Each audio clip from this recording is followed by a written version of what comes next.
In 2024, one college closed every single week. 52 institutions just gave up.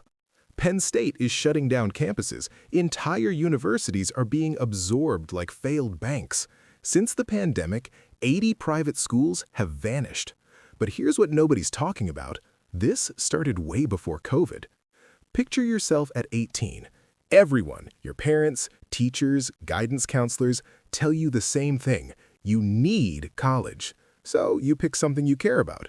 Sociology, because you want to help people. Communications, because you're a good talker. Journalism, because you want to uncover truth. 4 years later, you're holding $30,000 in debt and a diploma that qualifies you for a $38,000 a year job. Your roommate, who became an electrician, he's making $55,000. No debt, 4 years of income already in the bank. Who made the right choice? Hold that thought, because the answer gets weirder. Nearly half of all college graduates regret their major. Not wish I'd studied harder, full-on regret. Like, I made a catastrophic financial mistake, regret. Here's the breakdown. 44% of social science grads regret it. 43% of humanities grads, 72% of sociology majors wish they'd picked literally anything else. But wait, doesn't college still pay off? Everyone says degree holders make more money. They do. Kind of. College grads earn about $81,000 annually versus $47,000 for high school grads. That's a $34,000 premium. Sounds great until you realize the average bachelor's degree costs $108,000 at public schools. Add in 4 years of not working full-time, economists call this opportunity cost, and you're down $180,000. That $34,000 premium has to fill a $180,000 hole before interest. And here's the stat that breaks everything. 23% of 4-year degree programs have negative ROI. 1 in 4 bachelor's degrees financially destroys you compared to just skipping college. But it gets more complicated because not all degrees are created equal. Engineering majors, they're doing fine. Electrical engineers earn a median of $115,000 with just a 1.9% unemployment rate. Computer engineering pays $112,000. Petroleum engineering hits $146,000, the highest of any bachelor's degree. Meanwhile, studio arts majors earn $40,000 with a 4.6% unemployment rate. Drama and theater arts, $44,000. Liberal arts and humanities, also $40,000. The gap between best and worst majors is absolutely massive, and most 18-year-olds don't have the information to choose wisely. Here's the plot twist nobody saw coming. In 2025, computer science majors faced a 6.1% unemployment rate. Philosophy majors, just 3.2%. Art history, 3%. Even theology majors had better job prospects than many STEM fields. Wait, what? Aren't STEM degrees supposed to be the safe bet? Here's what happened. Everyone flooded into computer science. From 2009 to 2023, enrollment in computer science, statistics, and math exploded by 159%. Classic oversupply. Too many graduates, not enough jobs. Meanwhile, companies like BlackRock started actively recruiting humanities majors. Their ROO literally said they need people who majored in history and English, things that have nothing to do with finance or technology. Why? Because AI can write code now. What it can't do is think creatively or solve problems like humans. So when did this break? Rewind to 1980. A college degree earned you 39% more than a high school degree.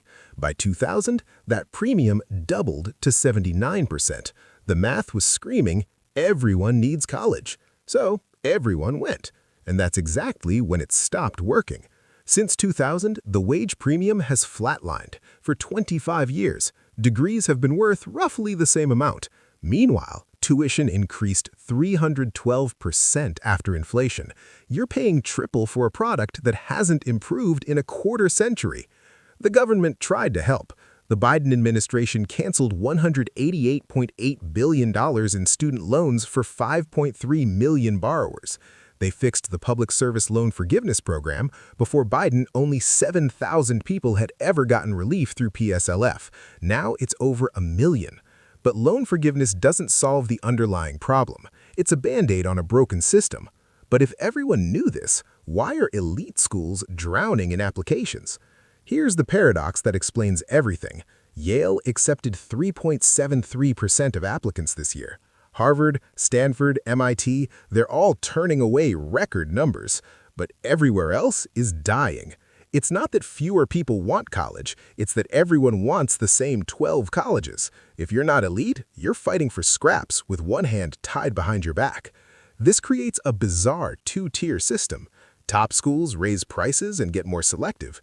Everyone else slashes tuition, hands out scholarships like Halloween candy, and still can't fill seats.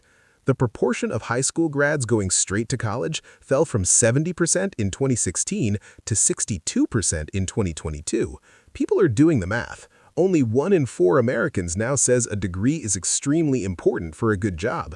That's not cynicism. That's reality hitting people in the face repeatedly until they notice. Meanwhile, trade schools can't keep up with demand.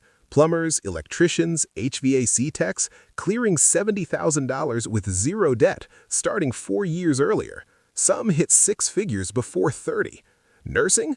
Starting salary might be lower than economics or finance, but unemployment is just 1.4%. In an uncertain economy, job security matters more than peak salary. But here's what's really happening underneath. Supply exploded. In 2000, 31% of workers had degrees. Today, it's 45%. When everyone has a bachelor's degree, nobody has an advantage. It becomes the new baseline. At the same time, demand flipped. In 2010, there were 1.2 job postings requiring degrees for every one that didn't. By 2020, it reversed to 0.6 degree postings for every non-degree posting. Employers stopped requiring degrees because they realized they didn't need them. Classic oversupply. The market corrects, just painfully. The real casualties were working-class kids who bought the promise. They borrowed heavily, picked affordable schools with terrible job placement, graduated into debt they can't escape. Average federal student loan debt, $39,075. For many, it's an anchor delaying homeownership, families, building wealth for decades. Remember those 52 schools closing? That's just the beginning. Birth rates crashed after 2007. By 2041, high school graduates will drop 32% in Illinois, 29% in California, 27% in New York. This is the enrollment cliff everyone whispered about. Federal Reserve modeling estimates up to 80 colleges could close in the worst case. We're already halfway there. Schools that survived the Great Depression are folding because they can't fill freshman classes. This is consolidation at scale. The weak are dying fast. Universities are responding with desperate measures. Net tuition, after financial aid, has actually declined. They're offering more scholarships because they need bodies in seats, but it might be too little too late for hundreds of institutions. The College for All experiment is ending, not with a bang, with empty classrooms and closed campuses. The fundamental deal broke. Pay us now, prosper later. Except the later stopped arriving, and people noticed. The degree still matters for some careers, engineering, nursing, some STEM fields. The ROI is still there if you pick right. But the idea that college is an automatic path to middle-class security, that 4 years and 6 figures guarantees success, that's the scam that's finally collapsing. And honestly, it's about time someone called it what it is. If you want more breakdowns like this, where we cut through the BS and show you what's actually happening with your money, your career, and the systems everyone tells you to trust, hit subscribe. We're covering everything from housing markets to retirement accounts to why your salary feels like it buys less every year. Because understanding how these systems actually work, that's worth more than any degree.